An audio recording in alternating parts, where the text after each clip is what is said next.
Before I begin, let me introduce myself. My name is Lisa Duffield. I'm here to share with you my sleep stories, calm and relaxing, allowing you to unwind and drift off into a gentle sleep. So settle yourself down and enjoy going on this journey with me, clearing your mind as you take a few gentle, deep breaths in and out, allowing your head to rest gently on the pillow and your body to sink into the comfort of your bed.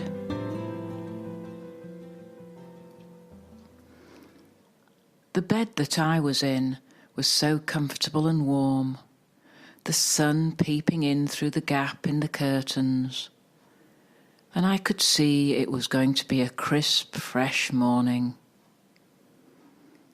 I had slept so well, and couldn't remember if I had any dreams or not. The pigeons were cooing in the trees, and I was ready for an adventure. I slipped out from beneath the warm bed. The covers were so heavy, and lots of layers were needed to keep me warm. The central heating was never put on between the hours of 8 p.m. and 8 a.m., so the old farmhouse had been given plenty of time to steal back its cold, damp, natural environment. We often joked about how many fungus spores were thriving in the farmhouse. The open fires downstairs fought hard and long from 4 p.m. till 10 p.m. to bring some warmth into the place. This was a battle that was rarely won. The old farmhouse stood rather bleakly and sadly in its stark, open surroundings, and not so proudly either. Upon describing, you may think it sounds rather grand and beautiful, but as I continue, you will realise that's not quite the case. So let's begin. The tale of growing up on Thornbury Farm. It had 2 staircases, one with a rolling wooden banister and a mid-landing that was of no use other than to allow you to look out across the open fields, where the lambs could be seen merrily hopping around in the back field in spring, and in winter the landing window could tell you what the weather was like before you got downstairs, either by the condensation on the inside or the view looking out at dark, cold clouds, heavy with rain, waiting to shed their load. And the other staircase, referred to as the back stairs, was totally functional. In its previous life, it had been used by the servants, which had long gone. I wondered sometimes and would try to imagine what they looked like. I had heard tales from my grandad that we had farm workers from Poland who said all their words back to front. For example, a matchbox was called a box match. This made no sense to me, but I loved the stories. They had unusual names, he told me, like Petra, Jordan, Malice, and Milan. I remember meeting some of them when I got into my teens, and they weren't as exciting as my imagination had led me to believe. They looked just like any other ordinary people, and the children spoke as clearly as me and got their words the right way round. I always had such a vivid imagination. So for those farm workers and servants I didn't meet, I imagined them as plump, homely people, with round faces and round bellies, laughing loudly with rosy cheeks, never complaining and loving a simple life. Grandad said the men would do manual work and the women would do housework and gardening, except when they were required to do extra help, such as potato picking or taking out pack-ups in the harvest time. Those pack-ups served up promptly at 12 noon were simply the best. A hot flask of strong tea and a mountain of cheese and pickle sandwiches. The pickle being made from either apples from the orchard or tomatoes that never ripened in the greenhouse. I remember collecting sheep poo and putting it into the watering can. My mum said that this was the best nutrition for the tomato plants to make them grow. I remember being disgusted, but she said it was basically just grass, so I didn't feel so put off by eating the tomatoes. We used to have to leave the sheep poo for a full day, then all the goodness would seep out into the water. I used to bite my nails, so my brothers put my hands into the watering can, and this put me off chewing my nails ever again. I questioned why we called it a pack-up and not a picnic. Grandad said a pack-up was for workers and a picnic for social occasions, and so it was not a picnic. It was eaten quickly and accompanied by a few comments of "this is good." I loved it when I went out to give the pack-ups to the workers and eagerly waited to hear the "mms" and "this is good." Did you make the pack-up today? I often did as I got older. I was a fast learner and loved feeding people. So this would be a regular job that I could do from the age of about 10. I would sneak a cheese and jam sandwich in for myself. This was all swilled down with a cup of hot, strong tea. I loved watching the workers as they would look into the cup when there was only a mouthful left, and they would swill it round and fling the last mouthful into the air across the field. They all did this. I asked Grandad why, and he said so it left the cup clean and wouldn't stain the cup. Most of the cups were old and some were made of tin, so I couldn't see the worry in having to swill it out. It seemed more like a ritual than necessity. So up they would all get and crack on with work. I would return back to the farmhouse and wash up the cups and clean the flask, ready for the next visit. They would also all stop at 10 a.m. and 3 p.m. every day for an additional break. We called this allowance. I reckon this was supposed to be actually allowance, time for a break that was allowed. It was supposed to be 10 minutes, but often was only 7 minutes, as everyone was eager to get back on with the job in hand. The women were excellent potato pickers. Before we got a machine to do the picking in about 1980, the potatoes would be picked from the floor into plastic baskets. This was back-breaking work, and my dad would get me to watch the pickers and report back to him how many baskets they would pick in 1 hour. I pretended to be just out playing and messing about in the field, but it was serious work, as it was important to get the good pickers in the right position. Some were referred to as basket leaners. They would lean on the handle and only pick with one hand. This meant they were slower than the ones who had the basket between their legs and picked with both hands. I hated telling my dad who the offenders were if I liked them, but revelled on snitching on someone I didn't really warm to. But I never thought about fibbing to protect the ones I liked. As they say, out of the mouth of babes. This was true. I only spoke the truth.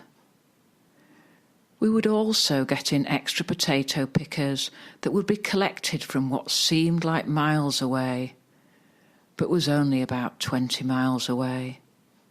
These workers would be paid a day rate and were really interesting.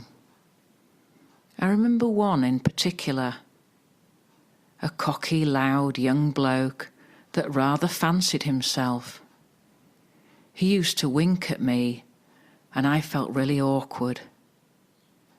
One day, he suddenly keeled over and fell to the ground shaking. I had never witnessed anything like this before. And one of his group said, "Oh, don't worry, he's having an epileptic fit. It'll soon pass." They rolled him onto his side in a rather ungainly fashion. I looked on in absolute horror and fear as the rest of the workers carried on. This lasted for what seemed ages. I was then told to take him up to the farmhouse, into the kitchen, and make him a cup of tea, which I did, even though I felt uneasy in his company. Gone was the cocky attitude that he had happily displayed earlier. I had so many questions in my head that I wanted to ask him, but didn't dare. Like, how does it feel when you have a fit? Can you be cured? It was something I knew absolutely nothing about. He had his cup of tea and said, "I'm fine now, I'll go back to work." The day carried on as normal, but I was left with a strange feeling that there was so much more to learn about other people and what went on in life. Now back to the farmhouse, that wasn't as grand as something from Black Beauty or Emmerdale Farm. It had the 2 staircases as I described, and 5 bedrooms and 3 bathrooms. Each room seemed to have make-do furniture and bathroom suites that no one else would want to buy.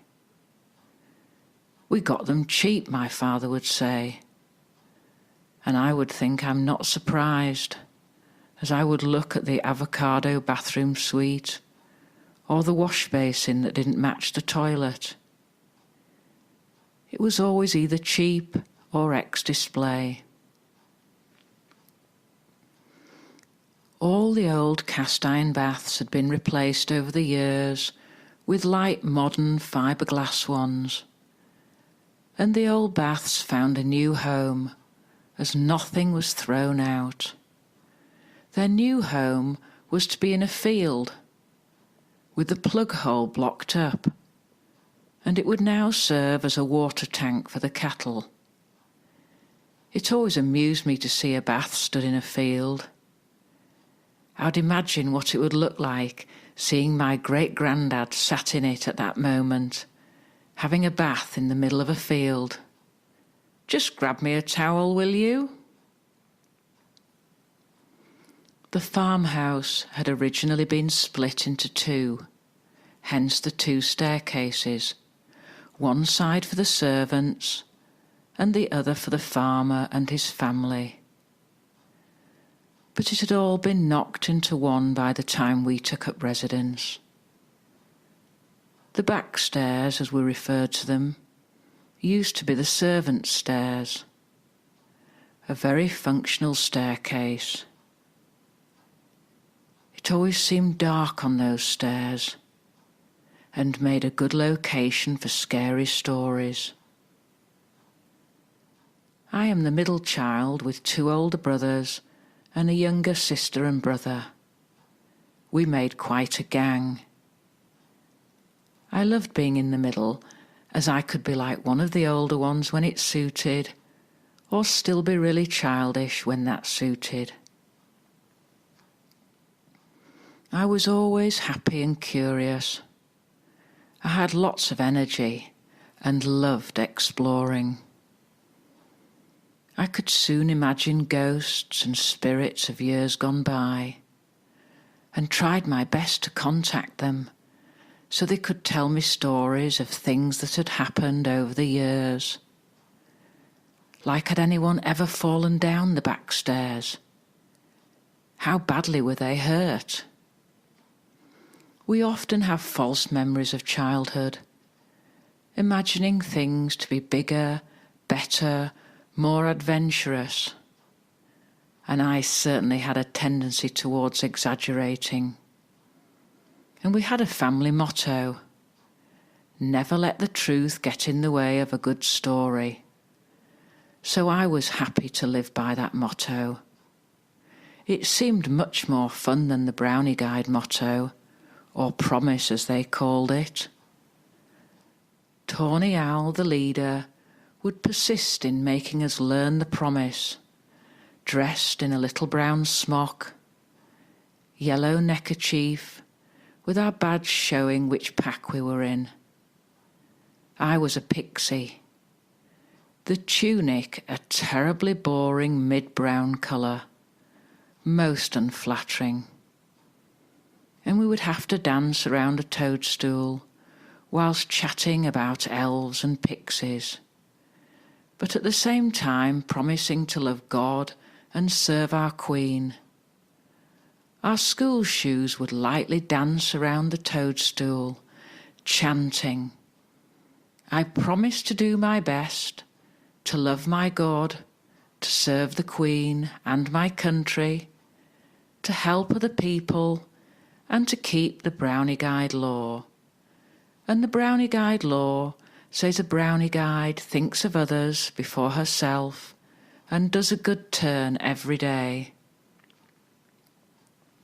I felt that I was a good girl and did always think of others, especially on a Sunday morning when we would get regular visits from either a neighbouring farmer or one chap in particular that I remember very vividly, who was some sort of door-to-door salesman. I never found out quite what he did, but I remember my parents saying, "Oh, look, here comes Frank. You'd better put the kettle on, and he's bound to want something to eat." No sooner had I heard the words "something to eat" come out of my mother's mouth, I would jump up out of my chair, set on, and I could have a batch of hot fruit scones rustled up, buttered, and on the table in less than half an hour. We would listen to all his gossip as melted butter ran down the creases that dropped from the sides of his mouth. He was a very fat man, with a belly that hung over the top of his leather belt. It looked exhausted holding in that rotund form. He said he was so fat because he sat in his car all day long, and every time he visited what he called clients, they would feed him. I wondered why he didn't just say, "No thanks, I'm not hungry." But I thought he must always be hungry. He said it often sealed the deal to accept their hospitality, and it was all about sales. I never asked him what he was selling, but often saw my parents exchange glances with a sly smirk, as if to say, yeah, you just like your food. He would tell tales, or should I say gossip, about other people that he had visited. I wish I knew who he was talking about, and the jargon he used, as I wanted to know who had been put out on their ear, or was in deep shit. I took this literally, and had visions of some poor bloke being thrown out of their house and landing on hard tarmac, scraping their ear as they fell, or that they had walked across a field and ended up in a huge pile of manure and were in deep shit. If I tried to ask, I would be glared at. The look, it was called. This look conveyed, children must be seen and not heard. But it was really because my parents didn't want me to interfere with the flow of gossip that was being launched at high speed from Frank's mouth. Tales of people having affairs that were described as they were caught in the act. My parents also didn't want to interrupt, as they wanted the visit to be no longer than 50 minutes, so we could all get on with Sunday lunch. Before Frank left, we were always told the same thing. You know, I've given 52 pints of blood in total now. I've got a gold badge. Sunday lunch was a big ritual, and by no later than 12 noon, the huge kitchen table was laid for 7. Not many knives and forks matched, but the plates did on a Sunday. The Sunday best plates, which also made a show on Christmas Day. My parents emphasised how it was more important what was on the plate than the cutlery used to eat it, or the plate that it was eaten off. I had to agree. The meat would have our mouths watering all morning, as it roasted slowly away in the old Arga, which had been in the kitchen since 1963, the year I was born. An Arga is an old-fashioned cast-iron 4-door range that was originally invented for blind people, as all the doors and knobs and handles could be felt easily. I wondered who had put it in our kitchen. Were they still alive? It was temperamental, said my father, as it ran on coke, a solid type of fuel, hard oval pieces of what looked like dried-out coal, which would be poured in just under the hot plate at the top, which had a small circular opening made of iron, and you hooked a poker-type thing under and filled it up. The temperature of the Arga depended on the weather.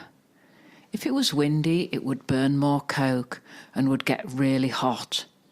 It had a small thermometer that had mercury in it, located on the front of the Arga. This indicated how hot it was. Up in the red meant that the Sunday lunch would be ready on time, and the Yorkshire puddings would rise. I'm sure the smell of this was also what got Frank heading home, as he would be saying, "By gum, something smells good." At which my parents would proudly go into detail who we were eating. This particular Sunday I'm talking about, it was Rupert, our pet lamb. Well, Rupert's back leg, to be precise. My brother was most upset when he asked where Rupert was, to be told he had gone on holiday. Not much of a holiday to the slaughterhouse, I thought. My brother had a tear in his eye, as poor Rupert was served up with mint sauce. I took it all at face value. Father would say in a broad accent, "It's what farmers do, breed animals for food. It's just how it works. We take good care of them, feed them up, they have a good life, then we eat them. If we didn't eat them, there would be no demand, and they wouldn't be here in the first place. So if any of you got anything to say, you'd best say it now. None of us would dare say another word. So get tucked in before it gets cold. My parents would then discuss in detail, over lunch, exactly who Frank was talking about, and what was going to be the fallout of all the people that he had mentioned. I thought again about the man out on his ear. Had he cut his ear? Was it sore? Where would he go now? What about seeing his kids? It all seemed very sad. So why were Mum and Dad laughing about it and saying it serves him right? Then my mum would put on a straight face and say, well, there's always two sides to a story. And Dad would say, no, actually 3. His version, her version, and the truth. Why would they lie? And who would know this third version? Later, I found out that they got divorced. And the third version was what the court decided it was. That's the law, my parents said. They find out the truth, but they want lots of money for doing their job. It's a costly job getting divorced. Divorce wasn't very common when I was young. People stayed married even when they weren't happy. I remember my mother saying, 70% of married couples live their lives in quiet desperation. I didn't like the sound of that, but I didn't really know what it meant. I wondered if she was in the 70%, but didn't dare ask.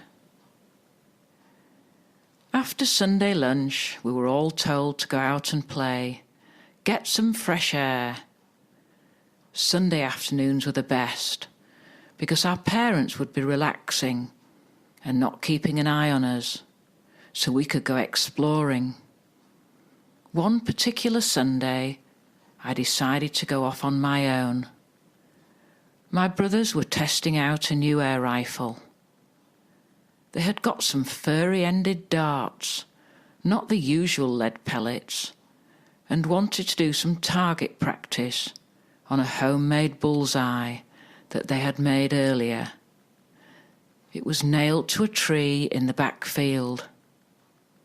I might go and spy on them later, I thought, through the landing window. As I was told, I wasn't allowed to join them. It was too dangerous. I wasn't that interested either. It looked pretty boring from what I'd seen. A lot of standing about and judging each other. So I set off on my own to the seed potato shed, which fascinated me. The farm was called a mixed farm. That meant we had a bit of everything, ranging from cows, sheep, pigs, and crops, which included wheat, barley, and potatoes. Sometimes rapeseed oil, which was so colourful, a whole field of bright yellow, a field of sunshine. The seed potato shed was a bit of a trek, down the old track to the farm building. Wellies were always worn outside, so as not to spoil our indoor shoes. I had 3 pairs of footwear, a pair of wellies, a pair of school shoes, and a pair of Sunday best, or party shoes. Oh, and a pair of plimsolls for gym class at school. Wellies on, and off I went. The shed was large, and I felt an uncomfortable feeling in my tummy, knowing I shouldn't be exploring this shed. As we were told numerous times, you are not allowed to go into the seed potato shed. It was out of bounds. Quietly unhinging the door, I sneaked in. It was crammed full of wooden trays, almost to the ceiling. On each tray sat small, shriveled, dark-looking warm potatoes, neatly nestled together but not touching. Each potato had small sprouts emerging, showing different stages of growth. Each potato would yield up to 10, maybe more new potatoes. My imagination immediately transported me to a bowl of steaming new potatoes, covered in melting butter, with salt and fresh mint. But I needed to focus, as it was quite dark, only lit up by some fragile, upstanding fluorescent lights. These lights looked exactly like the ones in the garage, strip lights, but they were set up differently. They stood bolt upright on their end, with no support, only a very small base. Cables ran all over the floor to power them.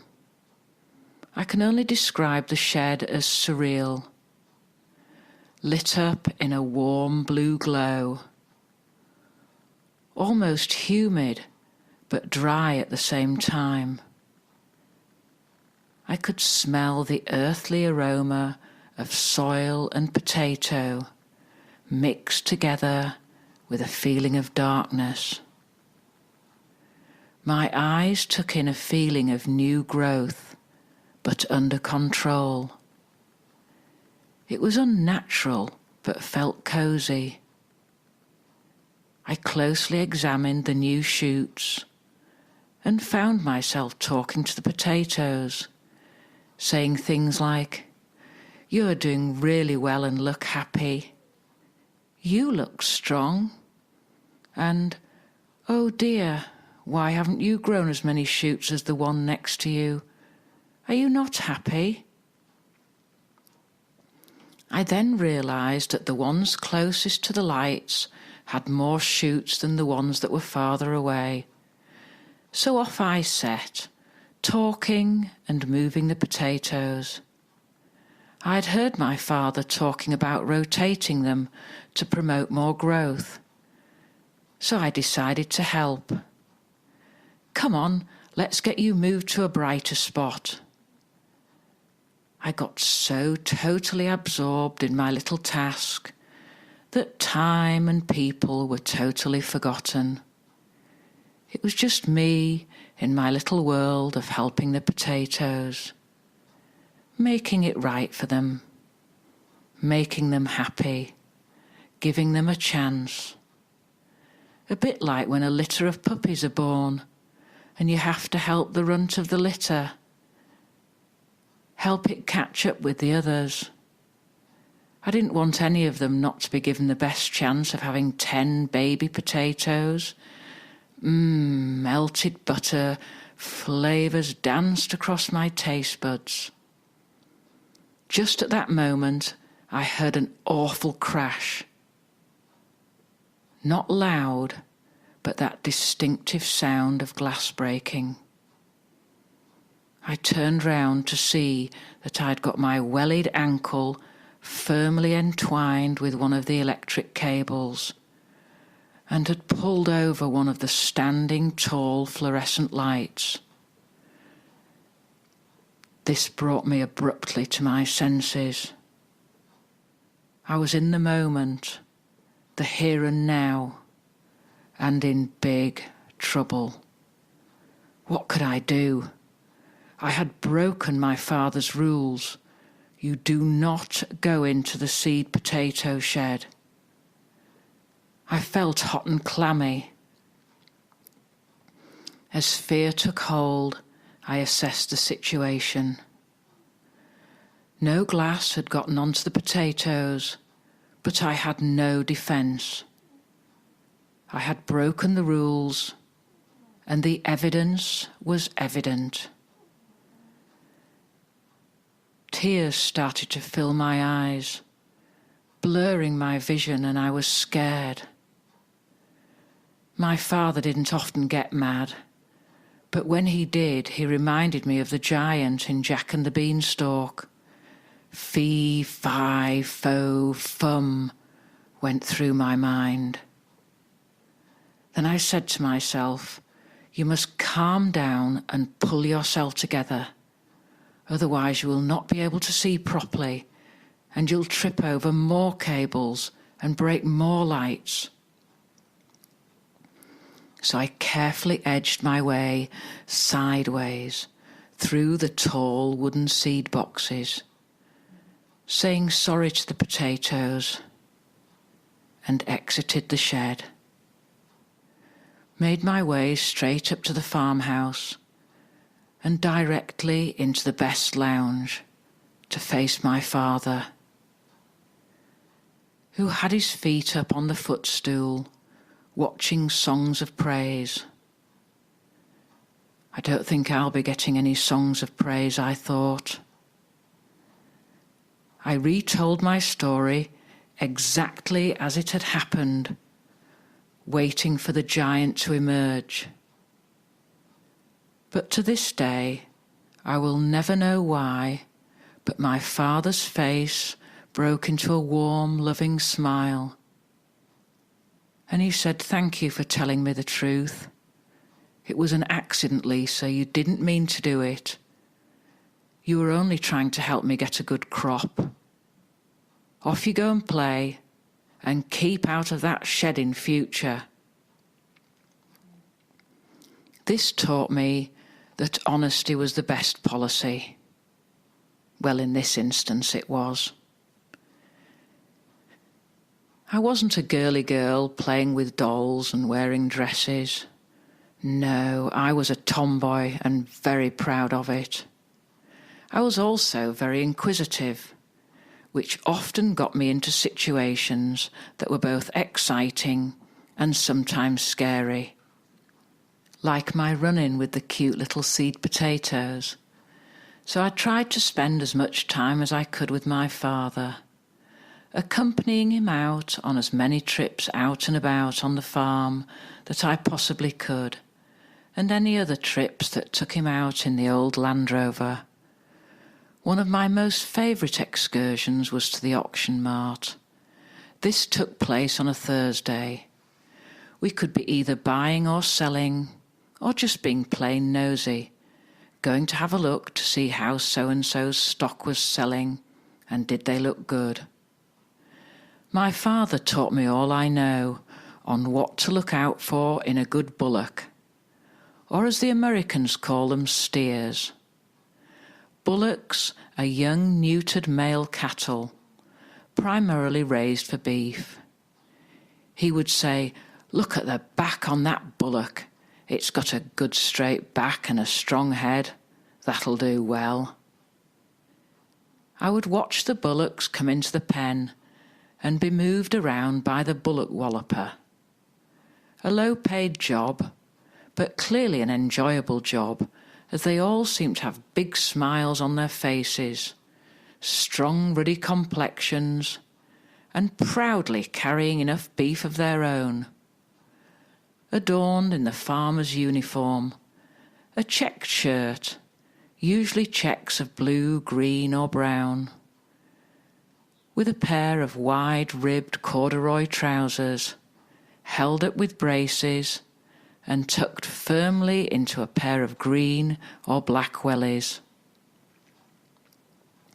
A flat cap and the bullock walloper stick, a long length of probably blackthorn that had been lovingly whittled by the walloper himself, with his other useful bit of kit, a sharp penknife that would be regularly sharpened on any bit of sandstone wall that they came upon during the day. Hair tufting out from beneath the cap. Clearly a home-cut hairstyle, no layers or finesse needed. This reminds me of my trips to the barber's. No finesse needed or qualifications required either. We all had our hair cut at the local barber's. I was quite happy with my short bob that he did. Only 10 days between a good haircut and a bad one, he would say. Clearly he had no problem admitting that anything other than a short back and sides was not his forte. We would all look at each other and laugh as we emerged from the barber's shop. Wonky fringes and sometimes a clipped ear. Literally a small nick as he trimmed round the edges of my brother's ears with a cutthroat razor. I was quite happy getting out with my bob, and no blood to go with it. When we laughed so much at what we looked like, my father said, "Well, you can see out, can't you? So what's the problem?" My mother would sometimes attempt to tidy it up when we got home, and even try to get me to have a ribbon in, but I wasn't having any of it, and said that I didn't like the old rubber band that had been taken off the post that morning, as it pulled my hair out and gave me a headache, and bright-coloured ribbons only looked good if you were in a party dress. So I rest my case. No ribbon. My usual attire was hand-me-downs from my brothers. Shirts, trousers and a smart sports jacket for going to the auction mart, which I loved.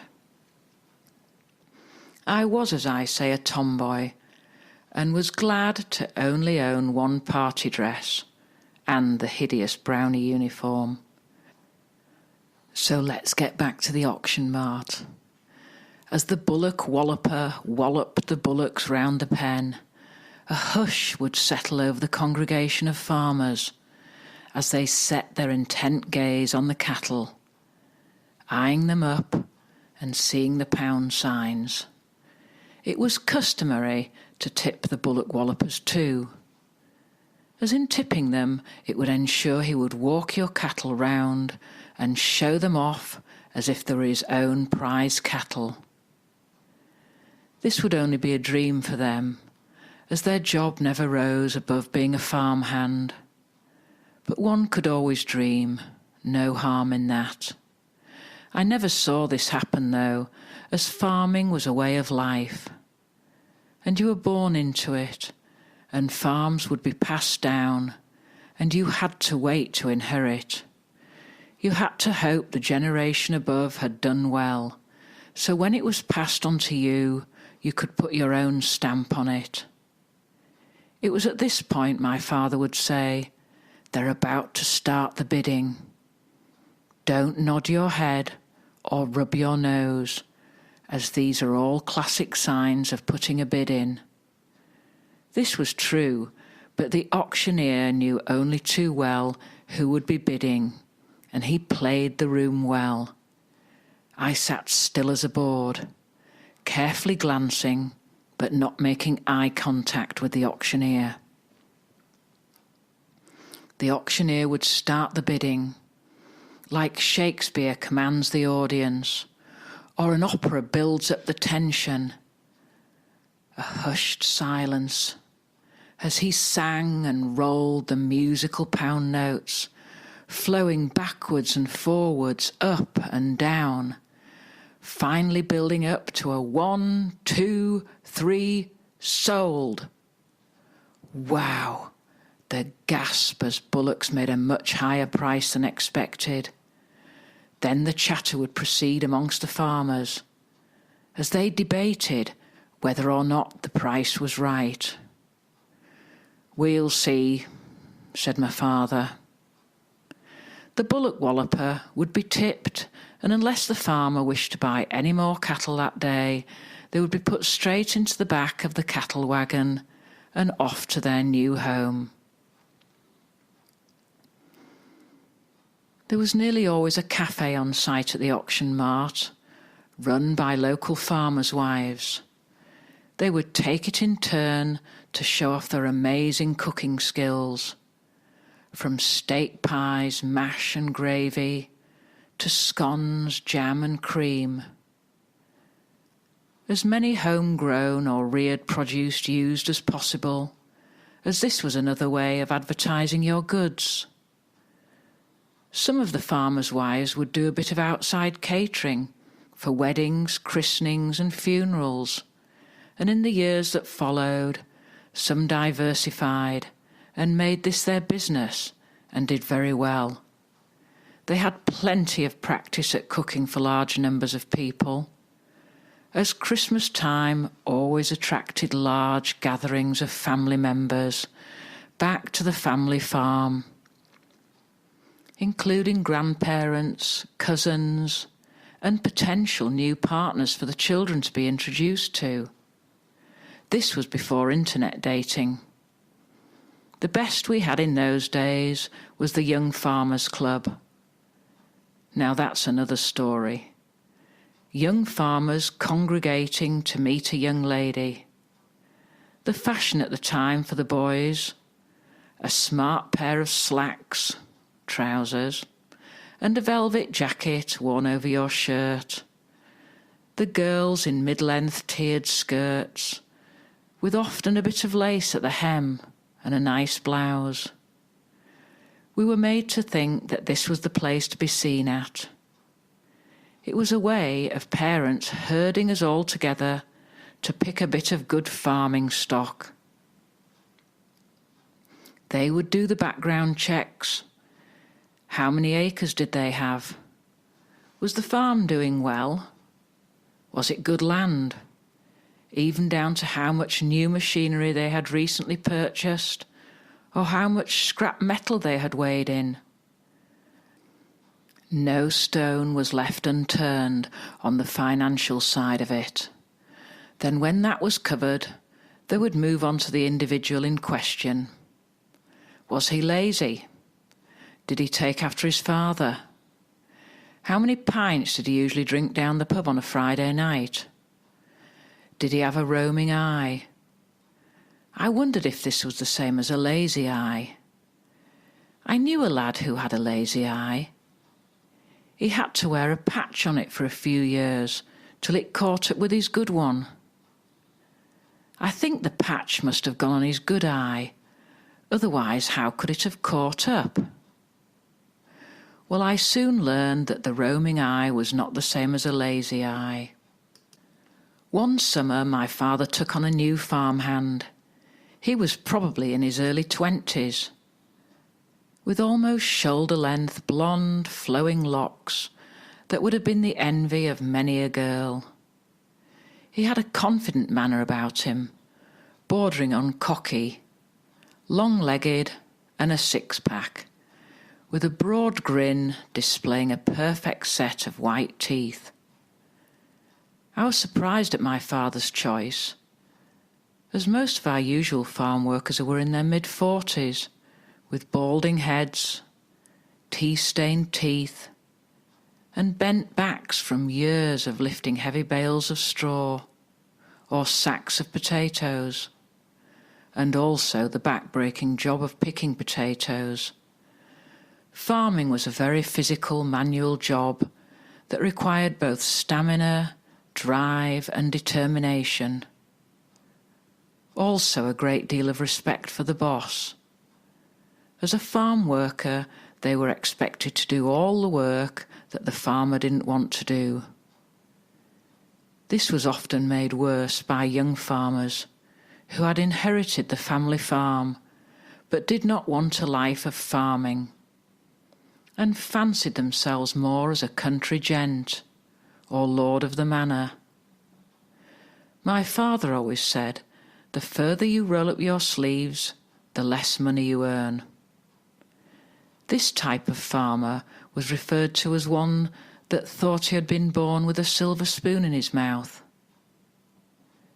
I was later to learn who some of these silver spoon farmers were, as I listened in carefully to the gossip over Sunday lunch. Can you believe it, my father would say. He's inherited nearly 400 acres of prime land, and he's work shy. He'll not have it.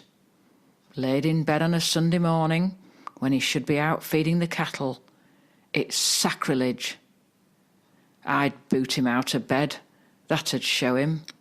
He's out on a Saturday night, chasing women and drinking like there's no tomorrow. I wouldn't mind it, but he's got a lovely young wife at home, baking and cooking for him.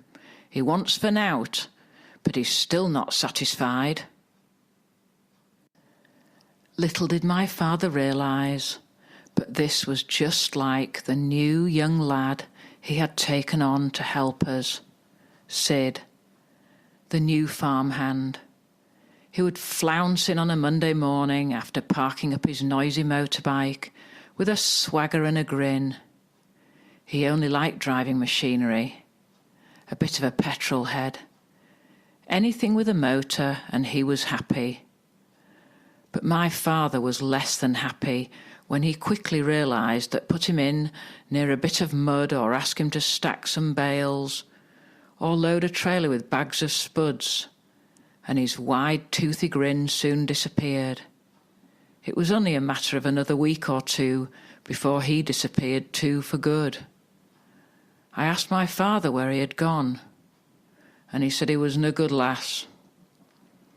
I had to agree with my father, but it was nice having a young, handsome, strapping lad about the place.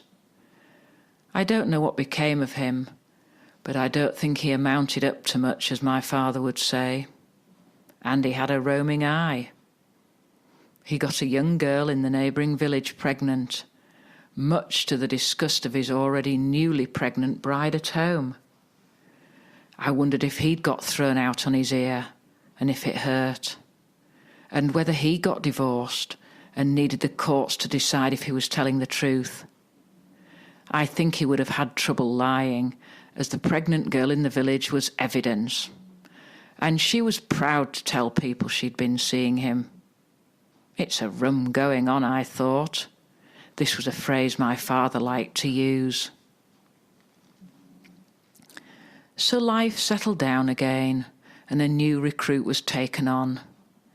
Much like the others, mid-40s, teeth-stained teeth, and a bent back. Even though Sid had gone, I still spent most of my time outdoors. The other farmhands were friendly enough and easy company when I wanted someone to chat to. I would often talk to the animals too. I heard that sheep could easily be hypnotised, so I set off one morning across the farm to the closest field full of sheep. I didn't know how to set about hypnotising them, so I called them over, which was pretty easy, as I did this every time I went out to feed them with my brother on a Sunday morning. He would drive the tractor, and I would sit in the trailer behind, trying to stop the Hessian sacks full of rolled barley toppling over as we made our way across bumpy, grassy and muddy tracks to the field down by the river. We also always had a few stakes and an enormous hammer to mend any fences that the sheep had knocked down. Sheep always wanted to break out and get into the next field. I giggled to myself, thinking, I bet this is where the saying, the grass isn't always greener on the other side, comes from. But clearly the sheep thought it was. But we had to control how much grass they could graze on, as they would get blown up with wind. I remember one of my favourite films, Far from the Madding Crowd, the opening scene where Alan Bates played the part of a poor sheep farmer, and a storm brewed up, and his sheep got out, and they all fell over the edge of a cliff to meet their maker, and he lost his whole flock. And another scene where a flock he was then asked to look after for a neighbouring farmer also had broken out and had got onto too much fresh grass and ate so much their bellies blew up and they all keeled over and would die if he didn't save them. He had to go round them all with a big pointed wooden stick and pierce their bellies to release all the gases. This stuck in my mind for years. The fear of us having to do that to our sheep. All the sheep were fine afterwards in Far From the Madding crowd. But this made me feel so sad. I cried when I watched the film, and would sometimes cry again when I thought of it. But as I stood in the field, facing the sheep, ready to hypnotise them, trying to focus my attention on what was going to be the best way to do this, I realised that after calling them, I already had their attention. They walked towards me expecting food. When they realised I'd come empty-handed, they simply stopped and stared at me. So I stared back at them, holding their gaze. I kept very still and silent. I wanted to giggle. This was working, and I wasn't even saying anything, like look into my eyes, totally focused now. I had seen some magic shows, and they made it look easy. Maybe it really was so simple. So they looked at me, and I gazed at them. This went on for what seemed like ages, but was probably about 5 minutes, by which time I got bored, because I didn't know what I was going to do with them once I had them hypnotised, and I didn't want to do them any harm. So I just turned around and walked out of the field. One by one the sheep dispersed and went back to grazing. I thought, what did that achieve? I didn't have any answers to what I called a controlled experiment. I decided to share my findings with my father, who explained to me that sheep were basically thick. I was very annoyed that he couldn't shine any light on this experiment, but proceeded to tell me that in the olden days the farmers used to hit the sheep on the head with a hammer. I gasped in horror. Hit the sheep on the head with a hammer? What do you mean, fetch them on? Well, my father said, sheep have 2 skulls, an outer skull and an inner skull. The farmers used to hit them on the head to smash the outer skull, which would make the sheep have mild brain damage. This slowed them down and stopped them running around the fields so quickly, so they would fatten up faster. Really? I said in disbelief. Yes, he said, but it was made illegal to do this quite a number of years ago. So don't worry, Lisa, all our sheep are fine. I felt quite sick at the thought of such cruelty to animals. How nasty. The farmers must have been really horrible to do that. Then I thought, I bet they got one of the farm workers to do it for them. Whoever did it was a rotten sod. Then I thought about the sheep in the field that I'd just left. Were they thick, or were they just looking at me thinking I was thick, because I'd forgotten to bring them rolled barley? They were probably all bleating about me, in sheep language, saying, what on earth was that girl doing? I think she's lost the plot. Anyway, my controlled experiment didn't have a conclusion, so it remained a mystery to me. So I decided I'd go and see how my brothers were getting on, shooting the furry darts at the target. I went straight up to the backfield. I wanted to spy on them from a close distance, not from through the landing window. So I crept quietly round and hid behind a tree. I could hear them talking and laughing loudly, Ha ha! Good shot right in the belly. To my shock and horror, they had one of my sister's dolls, hanging from a branch in the tree, naked, with a furry dart in its belly. Oh no, my sister would be so upset. It wasn't her favourite doll, but it was Susie, one of her collection. I didn't really bother with dolls. I much preferred talking to the animals. But nonetheless, it wasn't theirs. It was hers, and it was mean. I left them to it as I didn't want to get into a fight, and I knew Mum would be furious when she found out, and my sister would be in tears. She was much more gentle and quiet-natured than me. Also, it would all be sorted out without me interfering. Which it was. After raised voices and tears, the incident was put to bed. And that night, as I went to bed, I had horrible dreams of sheep being hit over the head and me shouting at nasty men with hammers.